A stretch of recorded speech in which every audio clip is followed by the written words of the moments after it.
Qu'est-ce que la prière? La prière est une conversation avec Dieu. Vous n'avez pas besoin de parler à Dieu dans la langue du roi Jacques. Vous n'avez pas besoin de parler dans une langue étrangère ou de rendre cela compliqué. Certaines des meilleures prières que j'ai jamais prononcées ressemblaient à ceci, à l'aide, et c'est un fait. La prière ne consiste pas à envoyer Dieu faire vos courses. Un chrétien doit se mettre à genoux avant de se mettre debout. La prière ne consiste pas à préparer Dieu. La prière ne consiste pas à préparer Dieu à faire votre volonté. La prière consiste à vous préparer à faire la volonté de Dieu. La prière du Seigneur dit ceci: « Que ta volonté soit faite, non la mienne. » Dites cela avec moi. « Que ta volonté soit faite, non la mienne. » La prière est le seul moyen de libérer la puissance surnaturelle dans votre vie, dans votre mariage, dans votre entreprise, pour vous montrer de grandes et puissantes choses. Mais la question est la suivante. Aussi puissant que soit Dieu, il ne peut pas répondre à la prière tant que vous ne priez pas. Vous entendez souvent, ou j'entends souvent les gens dire « Je me demande quand Dieu va faire quelque chose ». L'initiative vous revient, pas à Dieu. Dieu dit « Quand vous priez, je répondrai. Ce que vous liez sur la terre, je le lierai dans le ciel. Ce que vous déliez sur la terre, je le délierai dans le ciel. » Mais l'initiative vous revient. Dieu n'est pas assis là à se demander ce que vous voulez. Il veut que vous le lui disiez. Parce que si vous le lui dites avec foi, vous le recevrez. Rendez gloire au Seigneur dans cette maison. Aussi puissant que soit Dieu, il ne peut pas répondre à la prière tant que vous ne priez pas. La prière est la clé qui ouvre les portes du ciel et ferme les portes de l'enfer. J'ai vu la puissance de la prière toute ma vie chez ma mère. Lorsqu'elle se mettait à genoux et commençait à murmurer le nom du Seigneur, chaque démon du comté de Harris se mettait à courir vers la Louisiane. La prière a le pouvoir de guérir la maladie. Mon frère aîné a été guéri de l'épilepsie grâce à la prière de ma mère. La science médicale ne pouvait pas y toucher, mais Dieu Tout-Puissant a guéri mon frère. La prière peut briser les chaînes de la misère et des habitudes qui vous asservissent, les tourments de votre fils, ce qui détruit votre fille, votre mari, votre femme. La prière peut changer cela. La prière n'a pas besoin de preuves, la prière a besoin de pratique.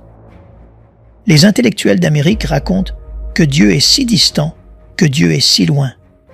Il est un être cosmique, un grand-père bienveillant, assis dans les cieux, totalement inconscient et hors de contrôle. Écoutez bien, imbécile, Dieu est aussi proche que votre prochaine prière. Il peut déplacer le ciel et la terre. Il attend des gens de prière pour simplement prévaloir dans l'autorité du nom de Jésus.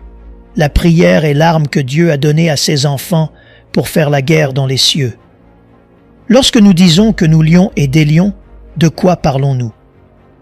Paul a dit que nous parlons de puissance et de principauté dans les cieux. Il y a des êtres surnaturels qui ont une structure et un ordre, qui sont sous le commandement du prince des ténèbres, c'est-à-dire le diable. Et si vous vous engagez vraiment dans un combat de poids lourd, vous allez rencontrer ces gens. Et la façon dont vous les rencontrez, c'est dans l'autorité de Jésus. Vous les liez dans votre famille, vous les liez de vos enfants, vous les liez de votre entreprise, vous les liez de votre avenir, et vous le faites dans l'autorité du nom de Jésus, et cela se produit. Église de Jésus-Christ, arrêtez de vous plaindre des attaques du prince des ténèbres sur votre vie. Attaquez-le, liez-le, maudissez-le dans l'autorité du nom de Jésus. Mettez votre pied sur la tête du diable et regardez-le se tortiller. La victoire est à nous par le Christ Seigneur. Satan est un ennemi vaincu. Pensez ainsi, parlez ainsi, agissez ainsi, priez ainsi. La victoire est à nous. Alléluia, à l'agneau de Dieu. Votre mariage est-il attaqué? Priez. Votre enfant est-il tourmenté par le prince des ténèbres? Priez. Votre entreprise est-elle en train d'échouer? Priez. Combattez-vous une maladie redoutée? Priez.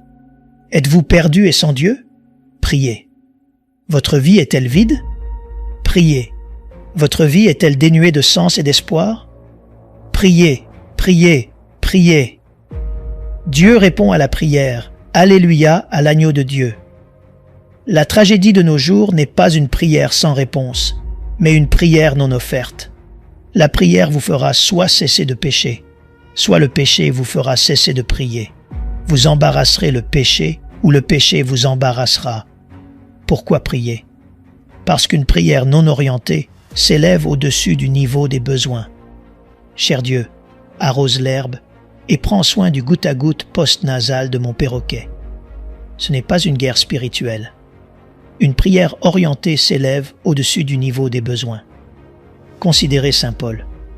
Paul a été lapidé et laissé pour mort, ce qui signifie que les os de son corps étaient brisés. Il a été fouetté avec un fouet romain à 9 queues 3 fois, ce qui signifie qu'il avait près de 120 séries de cicatrices sur le corps. Il n'a pas demandé à l'Église de prier pour ses os brisés, ni pour l'arthrite causée par ses os brisés, ni pour le fait qu'il était à nouveau en prison, ni pour le fait que les Romains l'avaient à nouveau fouetté, ni pour le fait que son nom figurait à nouveau dans les fausses nouvelles comme étant un fanatique religieux. Il a dit « Priez pour moi, afin que je puisse parler au Seigneur avec plus de hardiesse. » Quoi? C'est ce qui vous a fait mettre en prison. La hardiesse, c'est ce qui l'a fait mettre en prison. Il voulait de la hardiesse. Vous écoutez les pasteurs d'Amérique. Nous avons besoin que la hardiesse revienne dans la chair américaine. Il y a des lâches spirituels dans la chair qui ont produit un environnement où la corruption morale dans notre gouvernement est acceptable. Ce n'est pas acceptable. L'avortement n'est pas acceptable. Le défi des lois morales de Dieu n'est pas acceptable. Prenez position contre ce christianisme de bain à remous qui prêche le confort à tout prix, y compris l'exclusion de la parole de Dieu. Proverbe 14, verset 9 dit « Les insensés se moquent du péché. » Et l'Amérique s'est moquée du péché, et nous sommes devenus Sodome et Gomorrhe, parce que le peuple américain ne peut pas identifier le péché à cause des lâches moraux dans les chairs américaines. Dieu est assis dans le ciel et dit « Priez-moi, demandez-moi de grandes choses. Demandez-moi d'abattre les forteresses. Demandez-moi de briser l'emprise de Satan sur votre travail, sur votre famille. Élevez votre prière de maintenant. Je me couche pour dormir à la guerre spirituelle. Allez à la guerre. Allez à la guerre dans l'autorité du nom de Jésus. Appelez ces politiciens corrompus par leur nom et priez pour que la colère de Dieu s'abatte sur eux. Vous avez ce genre de pouvoir, utilisez-le. Demandez-lui d'envoyer un réveil en Amérique, demandez une révolution de justice, demandez la justice qui exalte une nation, mais le péché est un reproche pour tout peuple. Puis-je obtenir un témoin ici ce matin? Quand vous priez, demandez de grandes choses. Demandez de grandes choses. Rien n'est impossible quand cela rentre vraiment dans votre cerveau. Rien n'est impossible avec Dieu. Demandez-lui de vaincre les géants dans votre vie. Quand vous avez un grand besoin, demandez beaucoup. Demandez-lui d'envoyer le feu du ciel. Demandez-lui de vous faire traverser la fournaise ardente. Demandez-lui. Il est le Dieu qui ne peut pas échouer, et il attend juste de vous montrer sa puissance impressionnante. Vous devez laisser libre cours à ce pouvoir dans l'autorité du nom de Jésus. Rendez gloire au Seigneur dans cette maison. Quelque chose, si vous mangez, Dieu ne répond pas à la prière. 1. Demandez et vous recevrez. Vous ne visualisez pas la prière. Vous demandez à Dieu à haute voix. Vous ne visualisez pas la prière. Vous dites une prière. Vous ne fixez pas un cristal, c'est de l'idolâtrie. Aussi puissant que soit Dieu, il ne va pas vous répondre tant que vous ne lui demanderez pas dans l'autorité du nom de Jésus. Deuxièmement, demandez avec foi. Marc 11, verset 22. En vérité, je vous le dis, quiconque ne doutera pas dans son cœur, mais croira que ce qu'il dit arrivera, il l'obtiendra. Pas pensera, dites-le avec moi, dira. Dieu Tout-Puissant vous a donné la capacité de parler pour que vous puissiez prier. pas pour que vous ayez un ministère téléphonique, mais pour que vous priez. Dieu n'est pas une statue de pierre ou de bois. Il parle, il pense, il ressent vos infirmités, il répond à notre prière, il est vivant, il est dans ce lieu. Jéhovah Shalom, le Seigneur notre paix, est dans ce lieu. La victoire est à nous par le Christ Seigneur. Rendez-lui gloire. Quand le jour des miracles a-t-il commencé? Dans Genèse chapitre 1, au commencement, Dieu créa. Ce mot « créa » est le mot hébreu « bara », qui signifie faire à partir de rien. Il n'est pas venu ici et a recréé quelque chose qui flottait dans l'espace. Il a créé ce monde magnifique à partir de rien. C'est un miracle. La Bible dit que Dieu a dit et c'est arrivé. Et Dieu a dit et c'est arrivé. Et Dieu a dit et c'est arrivé. Et Dieu a créé l'homme à l'image de Dieu et l'homme a dit. Et puis Dieu a créé Ève et elle a dit, et elle a dit, et elle a dit, et elle a continué à dire. Dieu s'excite quand vous vous mettez à genoux. Regardez les anges, les voilà qui arrivent. Voyons ce qu'ils vont demander. Préparez-vous à aller sur terre et à répondre à ceci. Et puis, vous vous agenouillez et lui demandez d'arroser l'herbe. Quand vous priez, demandez beaucoup, dites cela avec moi, demandez beaucoup, demandez selon son pouvoir infini. Il y a des années, au début des années 90, nous étions allés à Los Angeles, John Hagee Ministries, et avions mené une grande croisade là-bas. Et c'était beaucoup plus cher que CE que nous avions calculé à cause de ces syndicats qui sont là-bas. Nous sommes rentrés chez nous et le directeur financier a dit « Nous sommes à sec dans notre compte de télévision. Alors voici ce que j'ai fait. Comme un homme courageux, j'ai appelé maman. J'ai dit « Mère, voici ma situation. » Et ma mère est une femme très directe qui ne mâche pas ses mots. Elle n'a pas perdu de temps.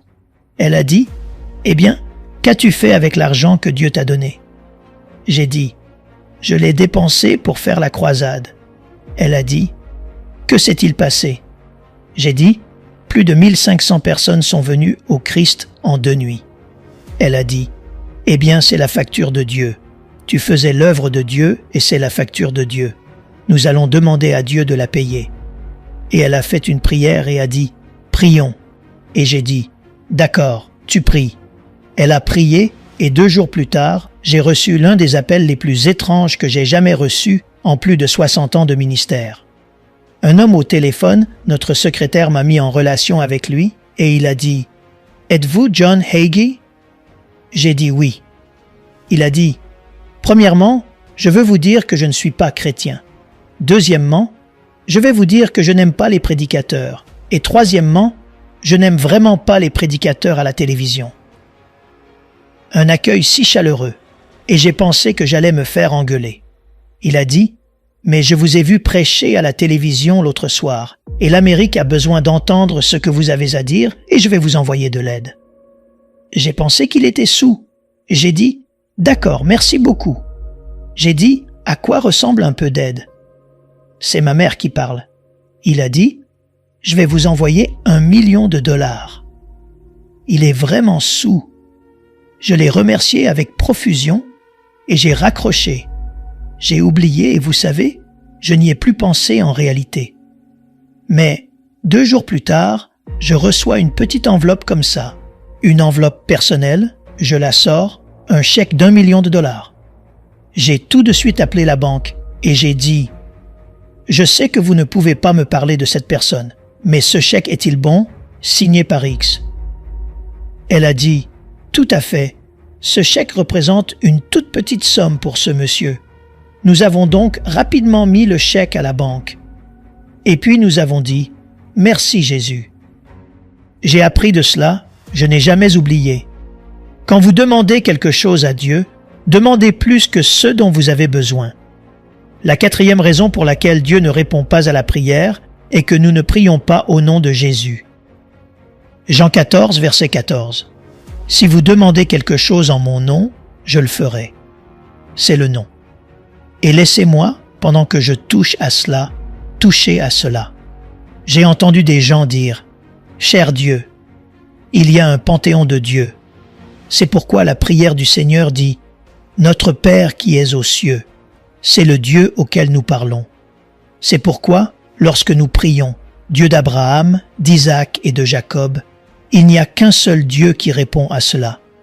Écoute, ô Israël, le Seigneur ton Dieu est un. Il est le seul. Par conséquent, lorsque vous priez Dieu, dites cela. La 5e condition de Dieu pour la prière exaucée est de demander à Dieu de faire ce qui est conforme à la volonté de Dieu. 1 Jean 5, verset 14. Nous avons auprès de lui cette assurance que si nous demandons quelque chose selon sa volonté, il nous écoute. Certains pensent que la volonté de Dieu est mystérieuse. Ce n'est pas le cas. Le livre d'Ésaïe dit que la voie du Seigneur est si simple qu'un fou ne peut pas s'y tromper. La volonté de Dieu est cohérente avec sa parole. Vous pouvez connaître la volonté de Dieu par la parole de Dieu. La parole et la volonté de Dieu sont exactement les mêmes. Lorsque vous priez et que vous priez la parole de Dieu, vous utilisez une bombe nucléaire dans le surnaturel.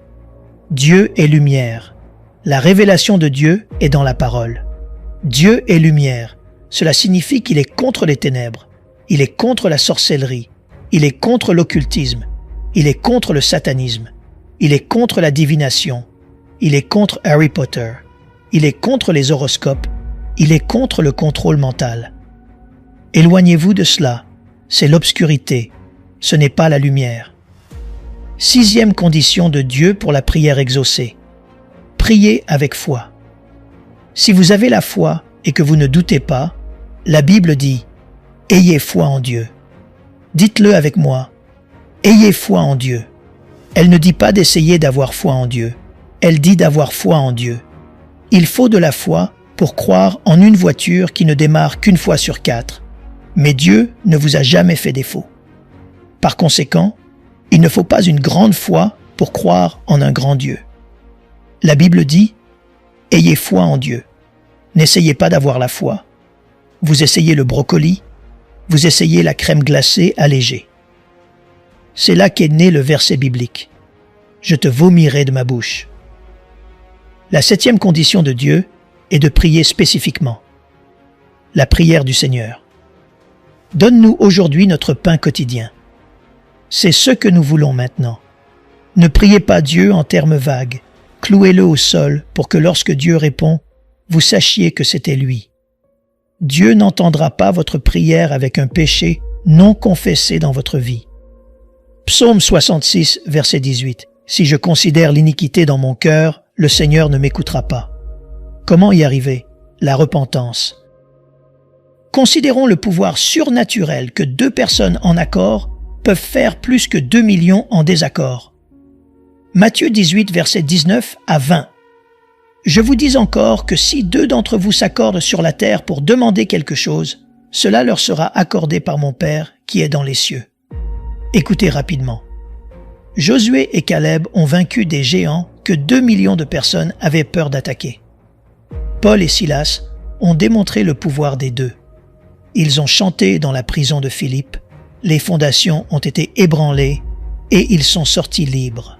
2 témoins dans le livre de l'Apocalypse 11, verset 3, Élie et Enoch ont le pouvoir de faire au gouvernement du monde ce qu'ils veulent. Jésus a envoyé ses disciples 2 par 2. L'autorité de lier et de délier vient par la puissance de 2. Vous avez le pouvoir, vous avez l'autorité. Utilisez-la. En conclusion, quelle puissance avez-vous lorsque vous vous mettez d'accord? Je vais vous donner 2 illustrations rapidement et m'arrêter. Voici la déclaration du président Abraham Lincoln appelant l'Amérique à une journée de jeûne et de prière pour mettre fin à la guerre civile. C'est une déclaration du Sénat américain demandant aux citoyens américains de prendre ce jour de congé et d'aller dans leur lieu de culte pour demander à Dieu de mettre fin à cette horrible guerre. 600 000 Américains ont été tués pendant la guerre civile. C'est plus que tout le monde dans la Première Guerre mondiale, la Seconde Guerre mondiale, la Corée. Toutes les guerres que nous avons eues n'arrivent même pas près de 600 000. L'Amérique a observé cette journée de jeûne et de prière et quelques semaines plus tard, cette horrible guerre a pris fin. La puissance du jeûne et de la prière ici même. Ceci est une histoire vraie. L'un de nos amis, Derek Prince, était impliqué dans cela. Combien d'entre vous connaissent le frère Prince? Certainement l'un des grands érudits, un homme d'une intégrité impeccable. Joseph Staline, qui a assassiné 30 millions de Russes en essayant d'imposer le communisme sans Dieu à la Russie, a fait savoir qu'il prévoyait d'assassiner les Juifs de Russie. Les croyants d'Angleterre, où se trouvait le frère Derek Prince, ont entendu ce rapport et se sont engagés à jeûner et à prier pour les Juifs de Russie. Ils ont lié les forces du prince des ténèbres dans l'autorité du nom de Jésus, les forces des ténèbres qui contrôlaient Joseph Staline. 3 semaines plus tard, Joseph Staline a eu une hémorragie cérébrale. 16 chirurgiens de talent ont travaillé sur lui pendant 8 heures et Joseph Staline est entré dans l'éternité pour rencontrer le Fils de Dieu, un Juif de Bethléem. Dans quel domaine de votre vie êtes-vous attaqué? Les finances, la santé, les relations, les affaires, le mariage, les enfants? Je veux que vous vous leviez maintenant. J'aimerais que vous fassiez cette confession. Dites, « Pasteur, il y a un domaine de ma vie où j'ai besoin que la puissance surnaturelle de Dieu envahisse et résolve le problème. Laissez-moi voir votre main là où vous êtes, 100% de cette congrégation. Je veux que vous trouviez quelqu'un, maintenant, où 2 d'entre vous peuvent prier ensemble, et je veux que vous les preniez par les mains et que vous commenciez à prier pour cette chose maintenant. Priez pour cela. Laissez Dieu résoudre la question pour vous. Laissez Dieu résoudre la question pour vous. Père, entends notre prière au nom de Jésus. Dans la foi, nous lions le prince des ténèbres afin que nous puissions avoir la liberté, la paix et la prospérité. Qu'un réveil spirituel vienne dans cette nation. Que la corruption soit exposée. Que les menteurs soient chassés de la fonction publique.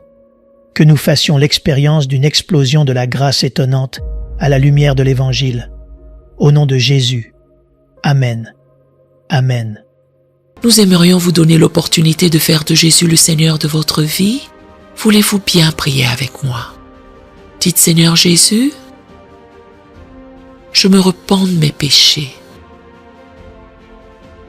Viens dans mon cœur. Je fais de toi mon Seigneur et Sauveur. Et merci Seigneur pour le baptême du Saint-Esprit en moi. Dans le nom de Jésus. Par cette simple prière, nous croyons que le Saint-Esprit vous conduit sur le chemin de la nouvelle naissance. Allez dans une bonne église dont le fondement est la parole de Dieu, passez par les eaux du baptême et donnez à Dieu la première place. Nous espérons de tout cœur que ce message vous encouragera. Si vous connaissez quelqu'un qui puisse être encouragé, s'il vous plaît, envoyez-le lui pour nous aider à atteindre plus de gens et à propager l'Évangile. Édifions le corps de Christ ensemble. Appuyez sur la cloche des notifications et merci infiniment de nous soutenir en vous abonnant à notre chaîne. N'hésitez pas à laisser vos requêtes de prière dans la section des commentaires. Sachez que même si vous ne voyez pas de réponse à votre requête, que ce soit sur YouTube, email, Facebook ou sur Messenger, nous avons prié pour vous. Nous invitons humblement le corps de Christ à soutenir chaque requête en écrivant une prière dans la section commentaires. Tenez-vous ferme dans la foi avec nous pendant que nous prions. Que la grâce et la paix du Seigneur Jésus-Christ soient avec vous tous et qu'il vous bénisse merveilleusement.